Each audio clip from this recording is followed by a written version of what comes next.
Mini traveller बस divider से टकराई, घायल, जिला अस्पताल में भर्ती। एसपी देहात ने कार्यालय से दी संबंधित जानकारी। आपको बता दें, थाना नागल क्षेत्र स्थित लाखनौर में एक मिनी ट्रैवलर बस डिवाइडर से अनियंत्रित होकर टकरा गई, जिसके कारण उसमें बैठे श्रद्धालुओं के चोटें आई हैं। मिनी ट्रैवलर बस में 21 श्रद्धालु सवार थे, जिनमें से 6 को गंभीर चोटें आई हैं तथा बाकियों को हल्की फुल्की चोट लगी है। सभी का इलाज जिला अस्पताल में चल रहा है। इस संबंध में गुरुवार दोपहर 3:30 बजे एसपी देहात सागर जैन ने पुलिस लाइन स्थित कार्यालय से संबंधित जानकारी दी। सभी श्रद्धालु हरिद्वार से गंगा स्नान करके हरियाणा अपने गांव वापस जा रहे थे। सुनीला जी, क्या हादसा हुआ है? गाड़ी पलट गई जी एकदम से। कहाँ जा रहे थे, कहाँ से आ रहे थे? हम हरिद्वार से आ रहे थे, नहाता आ रहे थे, गांव अपने शहर जा रहे थे। कहाँ पर?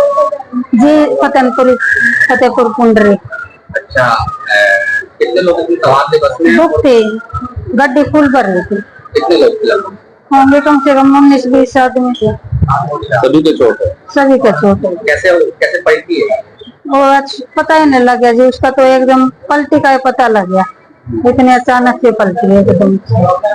तो क्या से टकराकर बस पलटी है, सब क्या आज थाना नागल को सूचना प्राप्त हुई 12 जून को कि एक लाखनौर पर नवनिर्मित जो टोल प्लाजा उसके पास एक डिवाइडर से एक मिनी बस जो है टेम्पो ट्रैवलर वो टकरा गई है।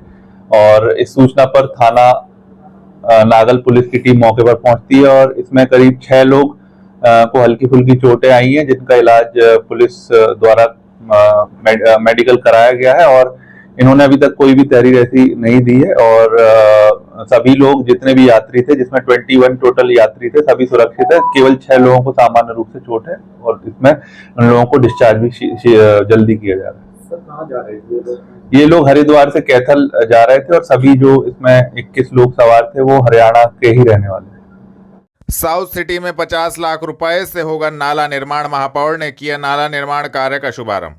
आपको बता दें, महापौर डॉक्टर अजय कुमार ने गुरुवार शाम 5 बजे नगर विधायक राजीव गुंबर के साथ वार्ड संख्या 16 के साउथ सिटी में विधिवत पूजा अर्चना के बीच गेंती चलाकर सीसी नाला निर्माण कार्य का शुभारंभ किया। नगर निगम निधि से स्वीकृत उक्त नाले पर करीब 50 लाख रुपए की लागत आएगी। महापौर डॉक्टर अजय कुमार ने कहा कि नाली एवं सड़कों के निर्माण के साथ नगर निगम तेजी से विकास के पथ पर बढ़ रहा है।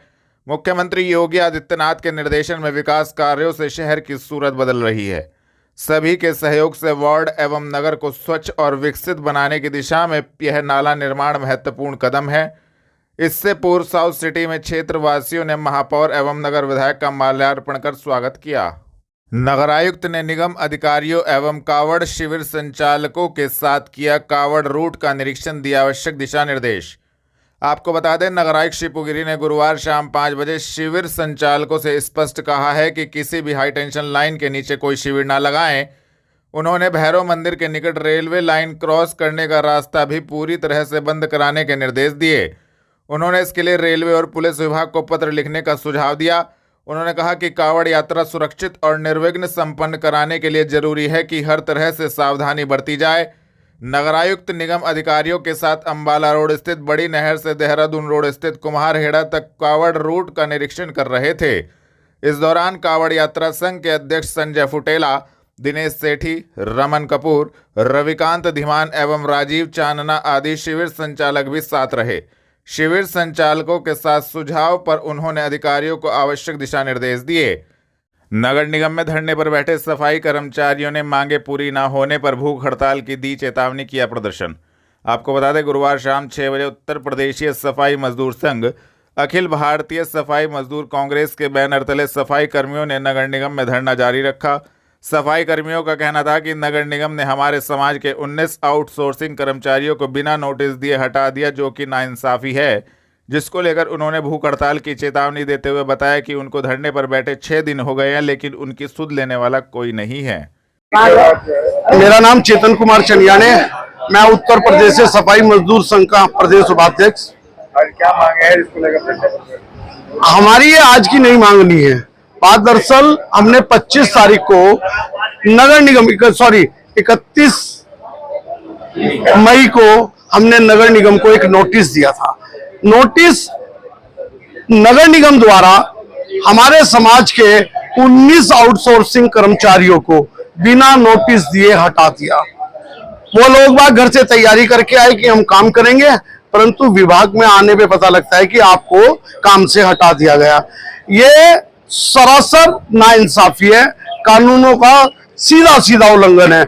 जो नगर निगम भारत के संविधान के अनुसार चलता है, उसकी धारा 56A ये कहती है कि नगर निगम में कार्यरत कोई भी कर्मचारी हो, चाहे वो संविदा का कर्मचारी हो, चाहे वो आउटसोर्सिंग का कर्मचारी हो, चाहे वो परमानेंट कर्मचारी हो, आप उसे बिना नोटिस दिए काम से नहीं हटा सकते। उत्तर प्रदेशीय सफाई मजदूर संघ, अखिल भारतीय कांग्रेस मजदूर और कल्याण महासभा, हमारी वेलफेयर एसोसिएशन, 4 यूनियनों ने मिलकर के ये धरना प्रदर्शन स्टार्ट किया। और ये हमारी जो मांग है यूनियनों की, ये मांग है कि कर्मचारी के हित को सर्वप्रिय रखा जाएगी। नगर निगम में हर दिन अलग अलग घटनाएं घटित हो रही। अभी बिल्कुल एक ताजी घटना मैं पत्रकार बंधुओं आपको बता दूं कि ट्रैक्टर गैराज पे काम करने वाले जो ड्राइवर हैं, वहां जो काम करने वाले हेल्पर हैं, वह हेल्पर बायोमेट्रिक मशीन में अपनी हाजिरी लगा रहे और काम पे चले जा रहे। मगर देखिए तानाशाही कैसी कि वो तो काम पे जा रहे हैं, अगले दिन पता लग रहा है कि रिकॉर्ड में उनकी एब्सेंट है। जब बायोमेट्रिक मशीन है तो एब्सेंट का तो कोई मतलब नहीं बैठता। तो नगर निगम में भ्रष्टाचार इस समय चरम सीमा पे है। आउटसोर्सिंग का कर्मचारी त्राहिमाम है। यूनियनों ने और वाल्मीकि समाज के अध्यक्षों ने एक नेकमुश्त निर्णय ले लिया हम लोगों ने कि अब हम इस धरने को हड़ताल का रूप देने जा रहे हैं। आज से 3 या 4 दिन बाद हम पूर्ण रूप से हड़ताल पे जाएंगे, भूख हड़ताल पे रहेंगे, काम करेंगे ना करने देंगे ना काम करेंगे। सड़कों का कूड़ा हम नहीं उठाएंगे। आउटसोर्सिंग के कर्मचारियों को कहेंगे, जो वो डोर टू डोर कर्मचारी है, कि आप लोग भी कूड़ा ना उठाए। सड़कों का कूड़ा हम नहीं उठाएंगे। आउटसोर्सिंग का कर्मचारी, डोर टू डोर कर्मचारी कूड़ा नहीं उठाएगा। ये शहर सड़ने पे मजबूर हो जाएगा। उत्तर प्रदेश के सफाई मजदूर संघ कर्मचारियों के हित के लिए अपना सर्वश्रेष्ठ देने का प्रयास कर रही है। हम चाहते हैं कि नगर निगम में आउटसोर्स पे काम करने वाला कर्मचारी अपने आप को असहाय महसूस न करें। ये वरिष्ठ कर्मचारी, नगर आयुक्त, नगर महापौर, हमारे महापौर महोदय, हमारे डॉक्टर साहब 6 दिन से इस धरने पर आकर के कर्मचारियों की सुध नहीं ले रहे हैं। तो इसका मतलब है कहीं ना कहीं ये एक सोची समझी साजिश के तहत कर्मचारियों के लिए षड्यंत्र है। हमें 6 दिन हो गया, 6ठा दिन है इस धरने का, कोई भी अधिकारी आकर के बात नहीं करना चाहता। तो मजबूरी होके हम हड़ताल का रुख अपनाने जा रहे हैं। जनमंच में जनप्रतिनिधियों द्वारा केंद्र एवं राज्य स्तरीय बोर्ड परीक्षाओं में उच्च अंक प्राप्त मेधावी विद्यार्थियों को किया गया सम्मानित। आपको बता दें, केंद्र एवं राज्य स्तरीय बोर्ड परीक्षाओं में उच्च अंक प्राप्त कर मेधावी विद्यार्थियों का सम्मान टैबलेट वितरण कार्यक्रम गुरुवार शाम 5 बजे जनमंच सभागार में महापौर डॉक्टर अजय सिंह, विधायक नगर राजीव गुम्बर, विधायक रामपुर मनिहारन देवेंद्र नीम, जिलाध्यक्ष बीजेपी महेंद्र सैनी एवं मुख्य विकास अधिकारी सुमित राजेश महाजन की उपस्थिति में आयोजित किया गया। इसी के साथ राष्ट्रीय विद्यालय खेल प्रतियोगिता में पदक विजेता खिलाड़ियों को मुख्यमंत्री विद्यालय खेल पुरस्कार का वितरण एवं कल्याण सेक्टर की जन कल्याणकारी लाभार्थी परक योजनाओं से लाभान्वित लाभार्थियों को स्वीकृति पत्र वितरण किए गए। मुख्यमंत्री योगी आदित्यनाथ की अध्यक्षता में लखनऊ में आयोजित कार्यक्रम का जनमंच सभागार में सजीव प्रसारण भी देखा गया। कार्यक्रम के दौरान अतिथियों द्वारा वित्तीय वर्ष 2025 में यूपी बोर्ड की परीक्षा में हाई स्कूल एवं इंटरमीडिएट की परीक्षा में टॉप 10 सूची में स्थान प्राप्त करने वाले बालक बालिकाओं को प्रशस्ति पत्र एवं मेडल के साथ टैबलेट का वितरण करते हुए सम्मानित किया गया। कोरोना को लेकर सहारनपुर का स्वास्थ्य विभाग अलर्ट, सीएमओ ने जिला अस्पताल स्थित कार्यालय से दी जानकारी। आपको बता दें, गुरुवार शाम 5:30 बजे सीएमओ डॉक्टर प्रवीण कुमार ने कोरोना को लेकर की गई तैयारियों के संबंध में जिला अस्पताल स्थित कार्यालय से जानकारी दी। सीएमओ ने बताया कि ऑक्सीजन प्लांट की मॉक ड्रिल भी की गई थी। जो बेड निर्धारित थे उनको सक्रिय कर लिया गया है और कोरोना से बचाव को लेकर तैयारी पूरी है। कोरोना से बचाव को लेकर लोगों को जागरूक भी किया जा रहा है।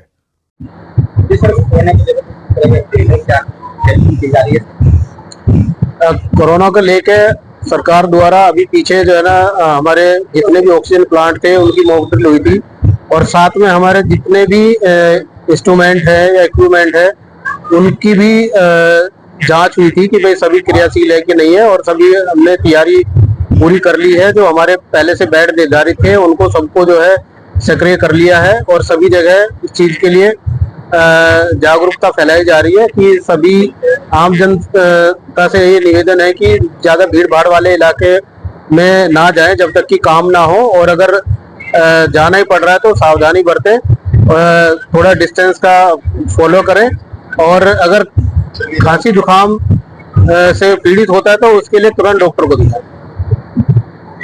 जिला महिला चिकित्सालय में जन औषधि केंद्र का भाजपा नगर विधायक राजीव गुम्बर ने किया उद्घाटन, दी जानकारी। आपको बता दें, गुरुवार शाम 5:30 बजे नगर विधायक राजीव गुम्बर ने बताया कि जिला अस्पताल में जिला महिला चिकित्सालय अंतर्गत जन औषधि केंद्र का उद्घाटन किया गया है। उत्तर प्रदेश के मुख्यमंत्री योगी आदित्यनाथ का एक ही विजन है कि हर गरीब को खाने से लेकर स्वास्थ्य तक की सभी सुविधाएं मिले। इसी कड़ी में जिला महिला चिकित्सालय में जन औषधि केंद्र खोला गया है। इस दौरान सीएमओ ने जानकारी भी दी। अरे इकट्ठे कर लो, आज आने दे से यार। आज अस्पताल पहुंचे हैं, क्या कुछ का निरीक्षण किया है? इस देश के यशस्वी प्रधानमंत्री, जिनकी सोच के अंदर, जिनकी कार्यपद्धति के अंदर गरीब की चिंता करना है, जिन्होंने आज गरीब को जिंदा रखने के अनेकों साधन उपलब्ध कराए। उनका मानना है कि यदि गरीब के घर में बीमारी आती है तो उसको किस प्रकार से अपने परिवार की चिंता करनी पड़ती, किस प्रकार से इलाज करना पड़ता है, इसलिए आयुष्मान भारत योजना लाए। उसी क्रम में जन औषधि केंद्र एक ऐसी योजना भारत सरकार की है जिसने वास्तविकता में गरीब को सही इलाज देने का काम किया है। जो बाजार में दवाएं 10 रुपए की मिलती है, यहाँ पर 2 रुपए की दवा मिलकर उन गरीबों का भला होने का काम करता है, उनकी जेब खर्च का बचाने का काम करता है। इन जन औषधि केंद्र आज सहारनपुर में 21 जन औषधि केंद्र स्वीकृत हुए हैं। उनमें से एक जन औषधि केंद्र जो महिला चिकित्सालय में, उसका आज मेरे द्वारा उद्घाटन किया गया है, और उद्घाटन करके नगरवासियों को समर्पित है, जिसके माध्यम से नगरवासियों को सस्ती दवा मिलेगी, सस्ता इलाज, उन्हें सुलभ इलाज मिले। इसके लिए हम सब लोग, हमारी सरकार प्रयासरत है। मैं पुनः अपने माननीय प्रधानमंत्री जी का और मुख्यमंत्री जी का आभार व्यक्त करता हूँ। समय समय पे आप निरीक्षण भी करते रहते हैं अस्पताल का, क्या किसी तरह की कोई खामी है? मैं आप लोगों से अनुरोध करूंगा, आप मीडिया के जागरूक बंधु हैं, ऐसा नहीं है। आप यदि इस पूरे कैंपस की एक वीडियो बनाएंगे तो ऐसा लगेगा कि हम प्राइवेट हॉस्पिटल के अंदर खड़े हैं। आज सरकार सरकारी हॉस्पिटलों को प्राइवेट स्तर पर सुविधाएं देने में अंदर लगी है, चाहे वो जनरेटर की सुविधा यदि आप देखेंगे, भंडार की सुविधा होगी, गैराज की सुविधा होगी, जन औषधि केंद्र की सुविधा, हर्बल वाटिका होगा, शौचालय भी मैंने भी जाकर देखे किस कदर साफ शौचालय है यहाँ पर। तो आम व्यक्ति की जरूरत की जगह है अस्पताल, जहां व्यक्ति अपनी तकलीफ में आता है, अपने दुख में आता है, यदि उसे एक अच्छा माहौल मिलता है, एक अच्छा इलाज मिलता है, तो आधा तो मरीज उसी से ठीक हो जाता है। हम सब लोग का प्रयास है कि अपनी सरकारें जो सुविधाएं हैं वो आम जन तक पहुंचे, आम व्यक्ति को स्वास्थ्य लाभ मिल सके, डॉक्टरों के द्वारा उनका अच्छा इलाज हो पाए, इस प्रकार की हमारी कोशिश है।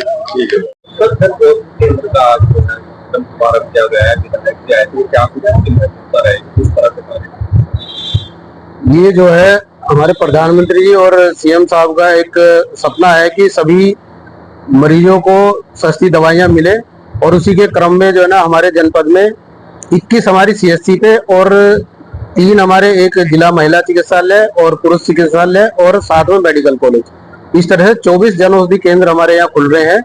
सभी पे इंफ्रास्ट्रक्चर काम पूरा हो चुका है, कुछ जगह दवाइयां भी आ चुकी हैं, और उनके 18 के हमारे लाइसेंस बन चुके हैं। तो जल्दी ही सभी जगह जो है हमारे जन औषधि केंद्र खुल जाएंगे। थाना नानौता पुलिस ने हत्या की घटना का किया खुलासा, 3 हत्या आरोपी गिरफ्तार। पुलिस लाइन में हुई प्रेस वार्ता। आपको बता दें, वरिष्ठ पुलिस अधीक्षक के निर्देशन में पुलिस अपराध नियंत्रण हेतु अपराधियों के विरुद्ध कार्रवाई कर रही है। थाना नानौता पुलिस ने क्षेत्र में हुई हत्या की घटना का खुलासा किया है। पुलिस टीम ने 3 अभियुक्तगण सलीम, नजाकत एवं हुसैन को संगम नहर घाट से गिरफ्तार करने में महत्वपूर्ण सफलता प्राप्त की है, जिनके कब्जे से एक लोहे का दाव, हत्या में प्रयुक्त डंडा, एक मोटरसाइकिल, एक मोबाइल फोन बरामद किया गया है। बुधवार शाम 4 बजे एसपी देहात सागर जैन ने प्रेस वार्ता कर संबंधित जानकारी दी। सर, सहारनपुर थाना नानौता पुलिस ने 3 आरोपियों को गिरफ्तार किया है। किस तरह से घटना को अंजाम दिया गया था, क्या कुछ उनका उद्देश्य था? ये पिछले महीने की 16 तारीख को थाना ननौता में ग्राम माधोपुर के बाहरी जो रोड पर एक डेड बॉडी मिलने की सूचना थाना ननौता को प्राप्त हुई थी, जिसके बाद थाना ननौता पुलिस द्वारा घटनास्थल का निरीक्षण किया और शव को कब्जे में लेकर पोस्टमार्टम कराया। और पोस्टमार्टम में जो मृत्यु का कारण है सर में चोट के कारण आया था। इसके बाद इस घर वालों की तहरीर के आधार पर थाना ननौता पर मुकदमा पंजीकृत किया गया 6 लोगों के विरुद्ध, और इसमें फिर विवेचना की जा रही थी। इसमें सफल अनावरण करते हुए थाना ननौता पुलिस ने 3 अभियुक्तों को गिरफ्तार किया है, जिनके नाम सलीम पुत्र शब्बीर जो कि ग्राम माधोपुर का रहने वाला है और ये चचेरा भाई लगता है मृतक का, और दूसरा है नजाकत जो कि जलालाबाद का रहने वाला है, जो कि जो मुख्य अभियुक्त सलीम का दोस्त है, और तीसरा अभियुक्त है हुसैन, ये मूल रूप से थाना बुढ़ाना मुजफ्फरनगर का रहने वाला है। वर्तमान में ये सलीम जो मुख्य अभियुक्त है उसके साथ होटल में, जो होटल है जलालाबाद में, वहां पर काम करता था। तो इनको गिरफ्तार कराया और इनके कब्जे से आला कतल जो कि एक लोहे का दाव है, एक डंडा है, ये बरामद किया। घटना में प्रयुक्त मोटरसाइकिल को बरामद किया है। इनसे जब गहनता से पूछताछ की गई तो यह तथ्य प्रकाश में आया कि जो मृतक है और जो मुख्य अभियुक्त है ये 2020 में एक गैंगरेप का मुकदमा थाना ननौता पर पंजीकृत हुआ था, उन दोनों के अभियुक्त थे और इनकी दिन प्रतिदिन गवाही की हो रही थी माननीय न्यायालय में, और मुकदमा काफी हद तक डिसाइडेड था और उनको सजा होने वाली थी। तो जो मुख्य अभियुक्त है सलीम, उसने ये अपने साथियों के साथ मिलकर ये षड्यंत्र रचा कि हम जो है तौसीक को की हत्या कर देते हैं, उसके बाद जो इसकी हत्या का आरोप है वो गैंगरेप का जो मुकदमा उसके वादियों पर डाल देंगे और उसके बाद फिर उनसे फैसला करने का दबाव बनाएंगे। तो इसने ये पूरी घटना अपने साथियों के साथ मिलकर रची और उन्हें पैसे का लालच दिया, और घटना वाले दिन ये उनको नहरबाई की पटरी से जलालाबाद से माधोपुर के बाहरी रास्ते पर लाया और अपने जो मृतक है उसको कॉल किया और कॉल कर वहां बुलाया और धोखे से पीछे से फिर उस पर वार किया और वहां पर उसको मारकर वहां से भाग गए, और जो हत्या का आरोप है वो गैंगरेप के वादियों पर डाल दिया। इसमें विवेचना पर जितने भी नामजद मुलजिम थे उन सभी की नामजदगी नहीं पाई गई है, और जो 3 लोग प्रकाश में आए उन्हें आज गिरफ्तार कर माननीय न्यायालय के समक्ष पेश किया गया। दिल्ली रोड स्थित भाजपा कार्यालय पर कैबिनेट एवं प्रभारी मंत्री द्वारा मोदी सरकार के 11 साल बेमिसाल को लेकर की गई प्रेस वार्ता। आपको बता दें, बुधवार शाम 4:30 बजे दिल्ली रोड स्थित भारतीय जनता पार्टी कार्यालय पर कैबिनेट एवं प्रभारी मंत्री सहारनपुर सुनील कुमार शर्मा द्वारा प्रेस वार्ता का आयोजन किया गया। इस प्रेस वार्ता को आयोजित करने का उद्देश्य सेवा, सुशासन एवं सुरक्षा, मोदी सरकार के 11 साल बेमिसाल को लेकर उपलब्धियां बताना था। इस दौरान सुनील कुमार शर्मा ने कहा कि विश्व की 4थी सबसे बड़ी अर्थव्यवस्था भारत है। उन्होंने कहा कि देश ने नरेंद्र मोदी के नेतृत्व में तरक्की की है और देश को दुनिया देख रही है। इस पत्रकार वार्ता में मेरे साथ सम्मानित मंच का परिचय आपसे हुआ है, उन सबको साथ लेते हुए मैं सभी पत्रकार और छायाकार बंधुओं का अभिनंदन करता हूं। माननीय मोदी जी के नेतृत्व में भारत की एनडीए की सरकार को 11 साल पूरे होने जा रहे हैं। ये 11 साल अपने आप में बेमिसाल है। सेवा, सुशासन और गरीब कल्याण के लिए विकसित भारत और आत्मनिर्भर भारत की तरफ प्रयास के लिए समर्पित 11 वर्ष माननीय मोदी जी के नेतृत्व में विकसित भारत, आत्मनिर्भर भारत और संकल्प सिद्धि का स्वर्णिम काल रहा है।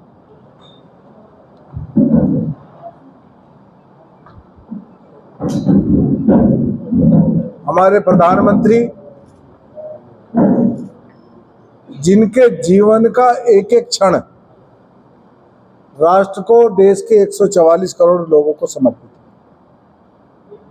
उन्होंने साधना की है, तपस्या की है इस देश को विकसित भारत बनाने के लिए। कुछ बातें मैं बताऊंगा कि जब 2014 में मोदी जी की सरकार बनी थी तो पूरे देश में निराशा का वातावरण,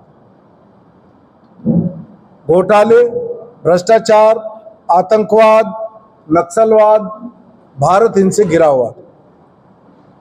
मोदी जी ने 2014 में कमान संभाली। 11 वर्ष के कार्यकाल में भ्रष्टाचार के प्रति जीरो टॉलरेंस की नीति अपनाई गई। जहां रोज एक नया घोटाला होता था, कांग्रेस के शासनकाल में कभी CWG घोटाला, कभी तेल घोटाला, कभी टाटा ट्रक घोटाला, टाटा हेलीकॉप्टर घोटाला, तोप घोटाला, कोई क्षेत्र बचा नहीं था, या कोयला घोटाला, घोटालों की एक श्रृंखला होती। लेकिन मोदी जी की सरकार आई, हमने जीरो करप्शन की पॉलिसी पर हमारी मोदी जी की सरकार चली, और करप्शन पर ही नहीं, आतंकवाद और नक्सलवाद पर जीरो टॉलरेंस भारत सरकार का रहा, जिसका नतीजा है कि आतंकवादी घटनाएं पिछले 11 वर्ष में बहुत कम हुई हैं, और अगर किसी ने दुस्साहस किया है तो उसका मुंह तोड़ जवाब देने का कार्य मोदी जी के नेतृत्व में पहली बार दुनिया का दूसरा मुल्क हिंदुस्तान बना है, जिसने देश की सीमाओं को अंदर जाकर के आतंकवादी ठिकानों को ध्वस्त किया, चाहे वो सर्जिकल स्ट्राइक रही हो, चाहे वो एयर स्ट्राइक रही हो, और अब ऑपरेशन सिंदूर किया है, जिसकी धमक पूरी दुनिया में गई है। और ऑपरेशन सिंदूर के माध्यम से हमने बताया है कि भारत अपनी रक्षा प्रणाली पर आत्मनिर्भर हो चुका है। दिल्ली रोड स्थित गुर्जर भवन में अखिल भारतीय पंचायत परिषद के द्वारा विशाल प्रधान सम्मेलन किया गया, आयोजित दी जानकारी। आपको बता दें, अखिल भारतीय पंचायत परिषद के प्रधानों का जिला अध्यक्ष अनुज चौधरी के नेतृत्व में विशाल प्रधान सम्मेलन दिल्ली रोड स्थित गुर्जर भवन में आयोजित हुआ, जिसमें मुख्य अतिथि के रूप में राष्ट्रीय अध्यक्ष अशोक जादौन पहुंचे। विशाल प्रधान सम्मेलन में प्रधानों ने अपनी अपनी समस्याओं से राष्ट्रीय अध्यक्ष को अवगत कराया। इस दौरान संबंधित ज्ञापन बुधवार दोपहर 3 बजे कमिश्नर कार्यालय पहुंचकर कमिश्नर को प्रेषित किया गया।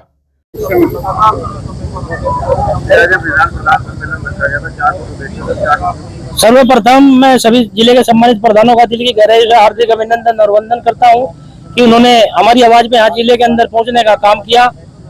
आज जो सम्मेलन था, अनेक समस्याएं जो प्रधानों के साथ गांव को विकसित करने के सामने आ रही है, उनको निस्तारण कराने के लिए हमारे बीच में हमारे राष्ट्रीय अध्यक्ष जी माननीय अशोक जादौन जी हमारे बीच में पहुंचे थे, जो हमारी आवाज को बुलंद करने के लिए यहाँ जिले सहारनपुर से लेकर उत्तर प्रदेश तक पहुंचाने का काम करेंगे।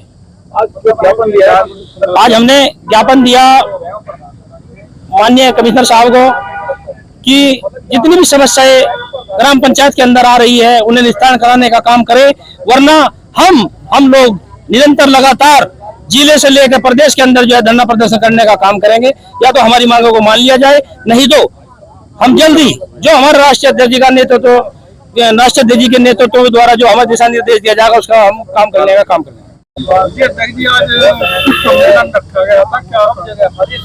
देखिए, पूरे प्रदेश में जिस तरह से अफसरशाही हावी है, पंचायत प्रतिनिधियों को सम्मान नहीं मिल रहा, और जो पंचायत के बजट में कटौती की गई थी, सरकार ने वायदा किया था कि कोरोना के बाद हम इस पैसे को वापस करेंगे, वो आज तक वापस नहीं हुआ, जिससे गांव का विकास बाधित है। सरकार से हमारी बस यही मांग है कि जो बजट में कटौती की गई थी, उस पूरे पैसे को लास्ट साल में पंचायतों को दे दे, जिससे गांव का विकास निरंतर चलता रहे।